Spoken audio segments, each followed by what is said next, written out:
Oke, bismillahirrahmanirrahim. Assalamualaikum warahmatullahi wabarakatuh. Perkenalkan, saya Warinski Ramadi dari kelas 4B yang mendemonstrasikan salah satu codingan pada malam hari ini. Oke, saya langsung saja memulai. Yang pertama di sini ada input import. Yang pertama ada import package Flutter material Dart yang paling atas ini. Ini digunakan untuk mengakses widget dasar dari Flutter. Terus ada import package Flutter again dan app localization.dart. Ini digunakan untuk mendukung lokalisasi atau multi bahasa pada aplikasi kita. Terus ada import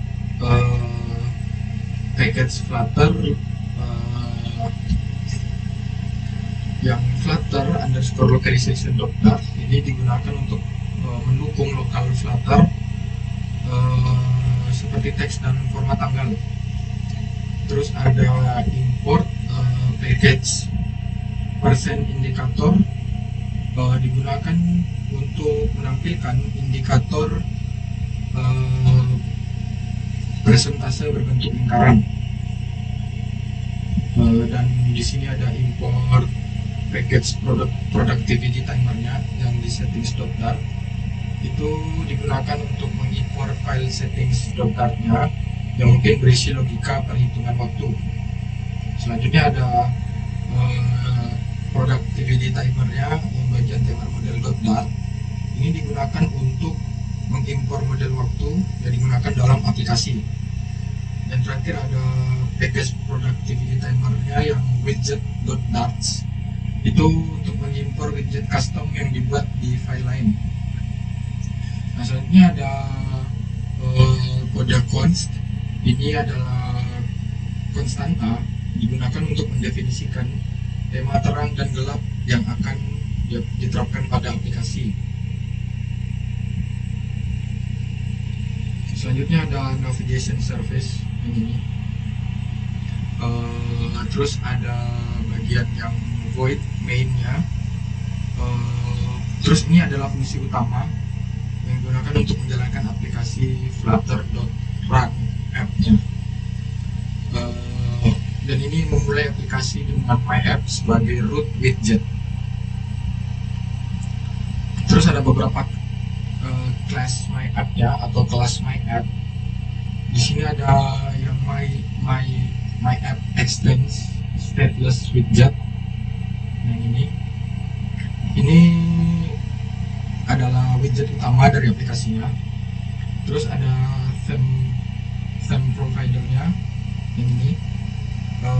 yang untuk mendukung perubahan tema aplikasi terang atau gelap.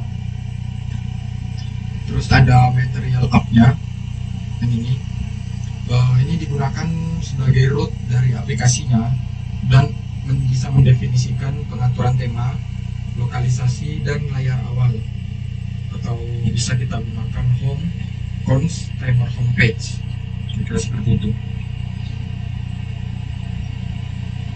Terus ada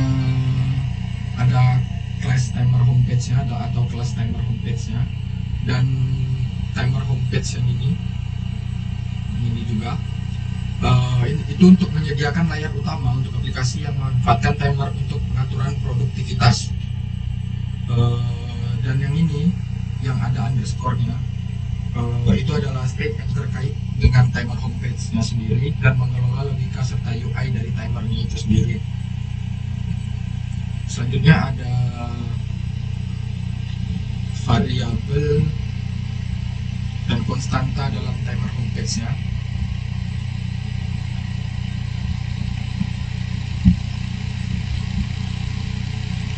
Di sini ada default padding-nya.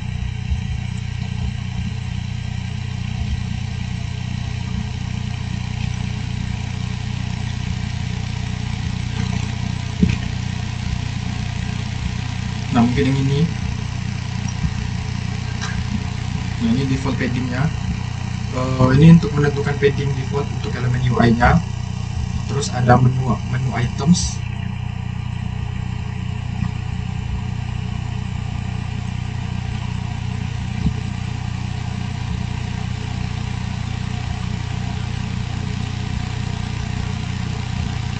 Nah, menu items itu untuk menyimpan item menu pop-up-nya. Ada settings, ada about, ada help. Itu constanta string untuk mengidentifikasi item menu pop-up. Terus ada button text dan resume or pause text.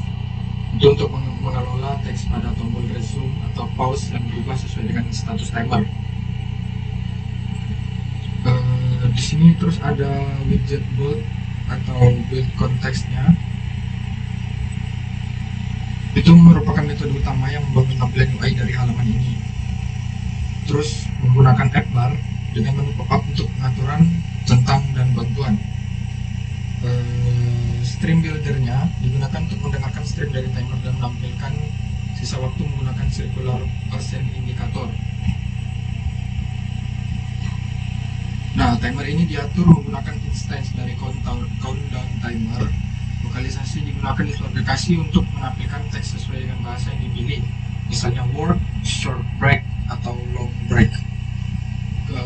Kode ini semua ini merupakan implementasi aplikasi timer produktivitas dengan fitur tema terang atau gelap, lokalisasi, dan pengaturan waktu kerja atau istirahat yang intuitif. Nah, setelah saya jelaskan codingannya, saya akan mendemonstrasikan hasil dari codingan yang telah dibuat, kira-kira semacam ini.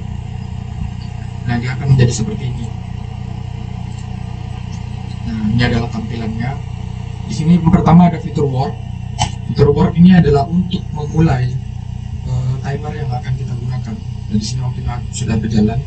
Di sini juga ada fitur short break, yang dimana short break ini akan memotong separuh atau mungkin seperempat waktunya. Itu akan menjadi lebih pendek lagi waktunya. Ini adalah fungsi dari short break. Di sini ada long break. Nah, long break ini memotong sedikit saja waktunya. Jadi hanya memotong seperdua waktu. Jadi tidak memotong terlalu banyak waktunya kalau kita menggunakan long break ini. Terus ini ada fitur pause. Nah, pause ini adalah fitur yang digunakan untuk memberhentikan timernya di sini. Nah, ini waktunya berjalan. Ketika saya mencet pause, dia akan berhenti. Itu adalah guna dari fitur pause ini.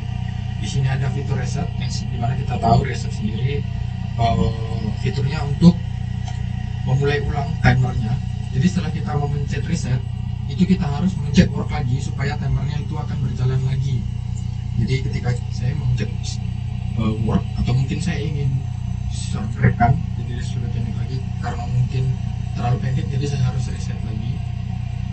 Nah, dia akan work lagi, kita pencet, dia akan memulai lagi dari awal. Kira-kira seperti itu. Semoga mudah dipahami. Sekian dari saya. Assalamualaikum warahmatullahi wabarakatuh.